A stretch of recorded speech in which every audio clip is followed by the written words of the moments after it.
اعوذ باللہ من الشیطان الرجیم بسم اللہ الرحمن الرحیم۔ السلام علیکم ڈیئر اسٹوڈنٹس، کیا حال ہے؟ کل ہم صرف تلاوت قرآن کے آداب کا ریٹن ورک کر چکے ہیں۔ آج ہم نیو ٹاپک پڑھیں گے۔ نیو ٹاپک ہمارا ہے شعائر اسلام۔ کیا ہے؟ شعائر اسلام۔ شعائر کا مطلب، شعائر جو ہے ہمارے پاس جمع ہے اور اس کا واحد ہے شعار۔ شعار کا مطلب ہے رسم، طریقہ، ٹھیک ہے؟ تو اس طریقے سے جو اسلام کے طور طریقے ہیں، اسلام کے جو رسومات ہیں، جس طرح ارکان اسلام ہیں، اور ارکان اسلام میں ہمارے پاس نماز، روزہ، زکوٰۃ، حج آتا ہے، تو اس طریقے سے کچھ اور بھی رسومات ہیں اسلام کے، جس طرح نماز کے لیے اذان دینا ہوتا ہے، تو یہ ایک رسم ہے، کیونکہ نماز کے بغیر، اذان کے بغیر جو ہے کوئی نماز نہیں ہوتی، تو اذان دینا سنت ہے۔ تو جو اسلام کی سنتیں ہیں، جو اسلام کے رسومات ہیں، وہ شعائر کہلاتے ہیں، ٹھیک ہے؟ کیا کہلاتے ہیں؟ شعائر کہلاتے ہیں۔ آج ہم شعائر اسلام میں اذان پڑھ رہے ہیں۔ ایک شعار اذان پڑھ رہے ہیں جو بہت ہی اہمیت کا حامل ہے، ٹھیک ہے؟ بہت زیادہ اہمیت کا حامل جو شعار ہے، اسلام کا ایک خاص شعار ہے، وہ ہے اذان۔ تو آج ہم اذان کے بارے میں پڑھ رہے ہیں کہ اذان آپ لوگ سنتے ہیں نا ڈیلی بیس پہ 5 دفعہ اذان کی آواز سنائی دیتی ہے نا؟ کہاں سے سنائی دیتی ہے؟ مسجد سے۔ مسجد میں جو مؤذن ہوتا ہے وہ اذان دینے والا کہلاتا ہے۔ اذان دینے والے کو کیا کہتے ہیں؟ مؤذن کہتے ہیں، ٹھیک ہے؟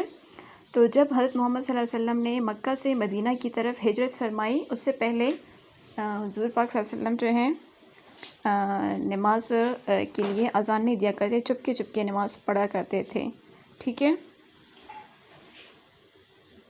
نماز کے لیے اذان نہیں دی جاتی تھی، لیکن جب مدینہ میں آپ صلی اللہ علیہ وسلم ہجرت فرما کے آ گئے تو یہاں پر اسلام جو ہے بہت پھیل گیا، سب لوگ جو ہے مسلمان ہو گئے، تو اب اسلامی حکومت ایک قائم ہو گئی، کہ اسلامی ریاست قائم ہو گئی ہے یہاں پر، تو اب کھلم کھلا اسلام کی تعلیمات پر عمل ہو رہا ہے۔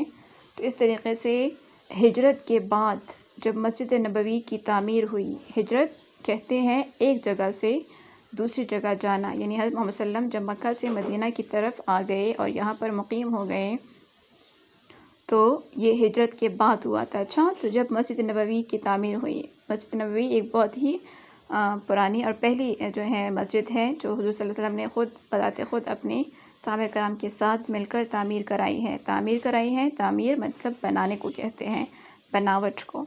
تو آپ صلی اللہ علیہ وآلہ وسلم نے ایک روز صحابہ رضی اللہ تعالیٰ عنہ سے مشورہ کیا، صلاح کیا، ان سے جو ہے ان کے اسلامی تعلیمات کے مطابق ان کو جو ہے ان کے ساتھ مشورہ کیا کہ مسلمانوں کو نماز کے وقت جمع کرنے کے لیے کیا طریقہ اختیار کرنا چاہیے، کہ سب مسلمان جب ان کو پتہ چلے کہ یہ نماز کا وقت ہے اور ہمیں سب مل کر مسجد نبوی میں آنا چاہیے، تو اس کے لیے طریقہ کیا اختیار کرنا چاہیے۔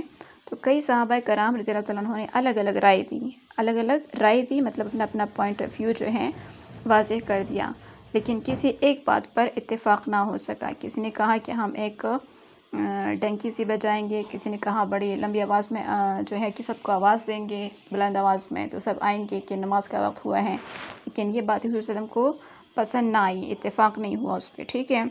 حضرت عبداللہ بن زید رضی اللہ تعالیٰ عنہ نے رات کو خواب میں اذان کے الفاظ سنے، یہ جو ہمارے پاس اللہ اکبر لا الہ الا اللہ اشہد ان لا الہ الا اللہ اشہد ان محمد رسول اللہ اور حی علی الصلاۃ حی علی الفلاح، یہ ساری جو اذان کی کلمات ہیں نا، تو یہ سب سے پہلے بذریعہ وحی اللہ تعالیٰ نے حضرت عبداللہ بن زید کو خواب میں سنائے۔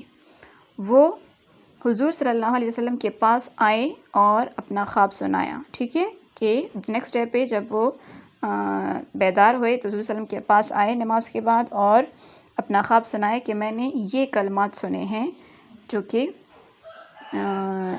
ایسے مطلب ان کے میننگ کو دیکھا جائے تو یہ تو نماز کے لیے بلاوا ہے ایک۔ آپ صلی اللہ علیہ وسلم نے فرمایا کہ تمہارا خواب سچا ہے، یعنی یہ جو کلمات ہیں یہ بالکل سچے کلمات ہیں، اللہ تعالیٰ نے ہمیں جو ہے طریقہ بتا دیا ہے، ہمارے مشورے کو دیکھ کر، صلاح مشورے کے بعد جو ہماری کسی بات پہ اتفاق نہیں ہوا نا، تو یہ اللہ تعالیٰ نے ہماری مدد فرمائی ہے اور ہمیں جو ہے ایک طریقہ بتایا ہے کہ اس طریقے سے آپ مسلمانوں کو نماز کے لیے بلا سکتے ہیں۔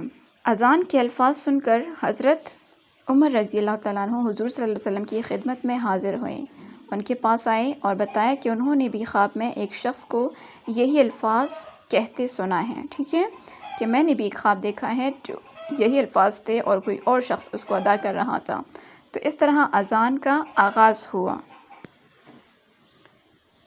ٹھیک ہے۔ تو عمر فاروق رضی اللہ عنہ وسلم کی خدمت میں حاضر ہوئے، انہوں نے بتایا کہ میں نے بھی خواب دیکھا ہے اور اسی طرح کلمات کے یہ جو اذان کی کلمات ہیں یہ میں نے بھی سنے ہیں، اس طرح اذان کا آغاز ہوا، ٹھیک ہے۔ حضرت وسلم کی حاضر ہوئے، خواب اپنا ایک سنایا، تو اس طرح اذان کا آغاز ہوا، یعنی شروعات ہوئی، اور حضور صلی اللہ علیہ وسلم نے جو ہے اس وقت بلال رضی اللہ عنہ کی آواز بہت زیادہ خوبصورت تھی، پیاری تھی، تو ان سے کہا کہ آپ یہ کلمات ادا کر لے بلند آواز میں۔ یہ اسلام کا سب سے خاص شعار ہے، ٹھیک ہے، سب سے اہم شعار جو اسلام کا ہے وہ اذان ہے۔ ہر نماز سے پہلے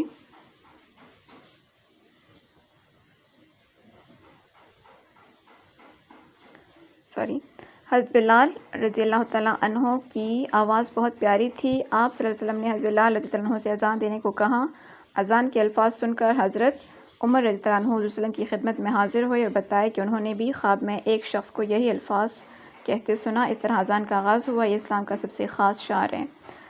ہر نماز سے پہلے لوگوں کو نماز کی طرف بلانے کے لیے اذان دی جاتی ہے۔ اب وہی سے جب یہ خواب سنایا گیا اور حضور صلی اللہ علیہ وسلم نے حضرت بلال رضی اللہ عنہ کو یہ اذان دینے کو کہا، تو اسی وقت سے یہ رواج جو ہے چل پڑا ہے، اور اسی وقت سے لے کر اب آج تک جو ہے اذان کی کلمات اسی طریقے سے جو کہ تو دہرائے جاتے ہیں، ٹھیک ہے، اور ہر نماز سے پہلے اذان دی جاتی ہے۔ اذان دینے والے کو مؤذن کہتے ہیں، کیا کہتے ہیں؟ مؤذن کہتے ہیں۔